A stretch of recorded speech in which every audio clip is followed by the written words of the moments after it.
In today's video, I'm going to show you exactly how to add or remove contact records from a static list in HubSpot step by step.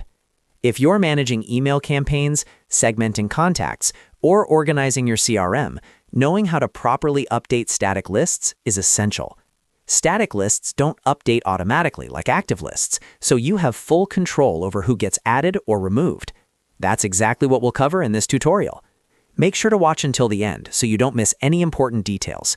And if this video helps you out, be sure to hit the like button and subscribe to the channel for more HubSpot tutorials just like this. Let's get started. First, let's walk through how to add contacts to a static list in HubSpot. Start by logging into your HubSpot account.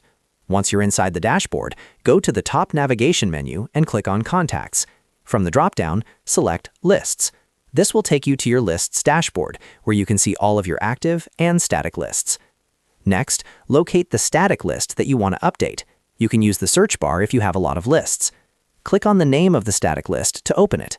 Once the list is open, look toward the top right corner of the screen and click on the Actions button. A drop-down menu will appear. From this menu, choose Add Contacts. HubSpot will then allow you to search for the contacts you want to include in this static list. You can type in a name, email address, or any identifying information in the search bar. As the results appear, select the contacts you want to add by checking the boxes next to their names. After selecting all the contacts you'd like to include, click the Add button. HubSpot will then immediately add those selected records to your static list. And that's it. Those contacts are now part of the list and can be used for email campaigns, workflows, or reporting purposes. Remember, because this is a static list, these contacts will remain in the list until you manually remove them. Now let's move on to how to remove contacts from a static list in HubSpot. The process is just as simple.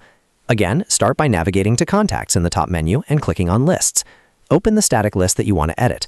Once inside the list, you'll see all the contacts currently included. To remove contacts, simply check the boxes next to the names of the contacts you want to take out of the list. You can select one contact or multiple contacts at the same time. After selecting them, look at the top of the table and click on the Remove from List button. HubSpot will ask you to confirm the removal to make sure you don't accidentally delete contacts from the list. Confirm the action, and those contacts will immediately be removed from that specific static list. Don't worry, this does not delete the contact from your CRM. It only removes them from the list itself. That's all there is to it. Adding and removing contacts from a static list in HubSpot gives you complete control over your segmentation. Whether you're preparing a targeted marketing campaign, cleaning up old lists, or organizing event attendees, managing static lists properly keeps your CRM structured and efficient. If you found this tutorial helpful, make sure to like this video and subscribe to the channel for more easy HubSpot guides in 2026 and beyond. I post step-by-step software tutorials designed to save you time and make your workflow smoother. Thanks for watching, and I'll see you in the next video.